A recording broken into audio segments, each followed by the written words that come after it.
Ara 2.0 is just coming out in a few, and I have been playing the 2.0 version for the whole last week for over 50 hours, and they call this a patch. I would say that is the understatement of the year, because this is basically a free expansion for everyone. They're not just changing huge amounts of the games, do a complete rebalance on everything we basically know. They also add new features, like, just to give a simple example, every culture slash nation has now their own unique unit they can command. And that alone is already like a huge new content drop, but there is so much more coming. So with that said, let's jump right into it, and why you should definitely not miss out on this. Now, whenever they are talking about patches, it's this, oh yeah, look, this is changing everything. Huge new changes coming to the game. And then most of the time it's clickbait, and they basically moved an icon from the left to the right in the game, and they call that a patch and made some balance changes. As I said, this is more like an expansion, and it brings so many changes that I cannot even put them all into this video, because if I would do that, we'll probably sit here for an hour. So definitely make sure to check out the patch notes when they drop. But what we will focus on here is, what are the big changes, how important is it, and more importantly, should you check this game out if you have never played it, or if you've played it before and dropped it because, well, you had some issues with it. So with that said, let's start at the beginning, and that's of course the leaders. The leaders have been completely reworked. Like, nearly every perk did get a do-over, and of course their special perks also got a complete do-over for most of the leaders, or they got a little bit more specified. So what they wanted to do this time is, it's clear that they smelled the blood in the water, with Civilization 7 falling behind, and now they are going all in on the Civilization theme, and I really do appreciate that. Because now what they're doing with the leaders is, you are focusing on something in your gameplay. Before that, leaders were always designed in a way that you could still do something else. Like, even if you couldn't fully establish like your strengths and utilize your weaknesses, you could still do other things. Like, let's say you wanted to play a religious leader, and then you realized, oh, well, religious leader didn't really work out. Let me play something else. Now this time they really want that you are actually utilizing the strengths of the leaders, right? Plus, as I said before, now every nation has their own unique unlocks when they are reaching certain ages. But what is also really important is that they completely have redone all the perks down here, and they nearly removed all the bad perks, right? So there were perks, if you have not played the previous version, which just give you a debuff, and there was nothing else to it. Now they have removed mostly all of them. You can still see that they exist, like Impulsive, minus 10 happiness in all cities for 10 turns after declaring a war. So you have to do this to get this. But you're getting plus 20 prestige each turn a forces in combat for 10 turns after declaring a war. So there are some downturns here and there, depending on what you are choosing, but they are also perks which are really, really powerful. Like, you can see Pacifist was purely a debuff in the previous version, and now, yeah, you get a debuff still if you are declaring a war, because, well, you're pacifist, but you are also getting now a buff when you are not doing the debuff stuff. And they have done that with every single perk, like Perfectionist, right? Remember that? That was a debuff. Now it's just a complete net positive if you are in the Golden Age. So they have done this huge rework with every single leader in the game, and they also now want that you are focusing more on their strengths. Let me just give you an example here with Boudica. Boudica in the previous version was already a defense character. So what you wanted to do is you wanted to get attacked, that after you got attacked, you get a buff if you want to retaliate to the player who attacked you. And that felt pretty meh, because you would only get those perks after the war is basically over. Now they just said, you know what? Let's go all in on the defensive mechanic, and now you are getting all those perks the moment somebody attacks you. Right? You can see it right here. You can increase the strength of your force by a maximum of 250% the longer the war goes on, as long as they're attacking you. And they have done this with literally every character, and this is why I'm saying you want to play to the strengths of those characters. Like Jeanne d'Arc is now completely focusing on the religious aspect with some warfare in the middle of it, right? And another thing I just want to quickly mention here, I know that some people at the dev team are watching this, and somebody took my slide at Alexander the Great personally, it seems. Remember when I made a tier list of all the leaders and basically said that Alexander the Great is the worst character in the game and he should be in its own category? Again, somebody took that personally, and now Alexander the Great, after the rework, is even one of the best characters in the game. Look, it wasn't my intention to hate on Alexander, but, I definitely like the new version of him. But as I said, this is just the beginning.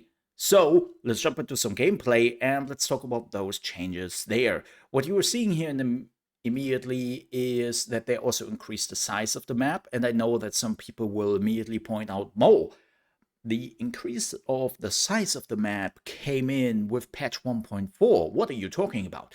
Right. I will mention some features here which came in with older patches, because two reasons. A lot of people might not played the game for a long time and they need a little bit of an update. And second, a lot of the changes which came in with the previous patches were preludes. Like, you might remember my video when I talked about that I wasn't really happy with 1.4, because it felt like there were a lot of cool changes there, but there was always something missing, something which didn't really was like finished. And with 2.0, they basically did that, right? 2.0 is now the complete package. So yeah, we have now bigger maps. They've basically doubled the size of the maps. But what they also did is they clustered the resources together. So a lot of times in the older versions, the resources on the map were all sprinkled throughout the map, and you had to build so many cities to get one or two resources, or you needed some mega cities to really reach all the resources around you. And now they just said, you know what? Let's take most of the resources and cluster them in certain areas on the map so that people can focus a little bit more on that. And I think that feels much, much better. One thing I also want to talk about, which is very important for Ara, is the production chain. So I saw some people being concerned that when they talked about the production chain and the changes, what they meant with that is that the production chain was basically nullified or is not really that important anymore. No, no, no. Look, the production chain is still there. And what they basically meant with that PR blurb they had in that announcement is they talked about the changes they brought in with patch 1.4 so that they made it easier to actually control the production chain, that a lot of things like putting improvements into the buildings have been automated. If you want to, you can deactivate that if you don't want that. And they just made it easier to focus a little bit more on the macro level on Ara, instead of just focusing every single round on the little micromanagement you had to do. Again, if you still like that, you can still do that, right? You can just deactivate that in the options and say, no, no, no, no. I want to micromanagement everything. So that is completely up to you. But for all the people who always felt a little bit overwhelmed by it or even annoyed that they were sitting there for 20 minutes every round to do every single thing by hand, you can now automate a lot of the processes, which just feels better. Because now you can focus on the things which matter, which is building your empire. Or, well, in this case, conquer other empires. Let's talk about war. War, when it came out, was okay. The problem was it was the only thing you could do. You wanted to expand your empire, and other nations were in your way? Well, you needed to conquer them. Now, there's of course still an option, and a pretty strong one, and depending on which character you play, you really want to do that, right? And the good news is they have really improved the military aspects of Ara. You can now upgrade all of your units. As I said, every nation now has a special unit, like in the Civilization game, and you can even reform your formations. You can say, okay, you know what? This formation is outdated, it's shit. Let's move all the units back into the unit pool and then make a new formation out of them. Keep in mind, though, they are losing all their XP when doing so, because that's how they basically balance that you are not abusing it to move large armies quickly from A to B over the whole map. But now that feels so much better. Fights are also taking a little bit longer.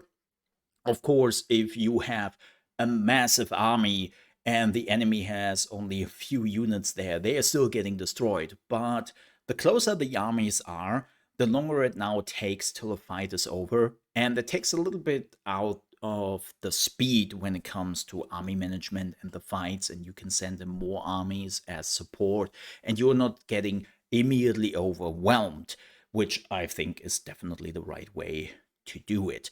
Now, you might have noticed that I talked about that now warfare is not the only thing anymore you can do to conquer.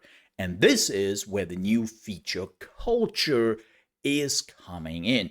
Culture is a quality of life thingy in your city, right? It's the harp in the bottom. And when you are increasing culture, you are getting influence. What's influence doing? Well, at the beginning, not much. Influence is there to give you perks. You're also seeing here me showing in the game.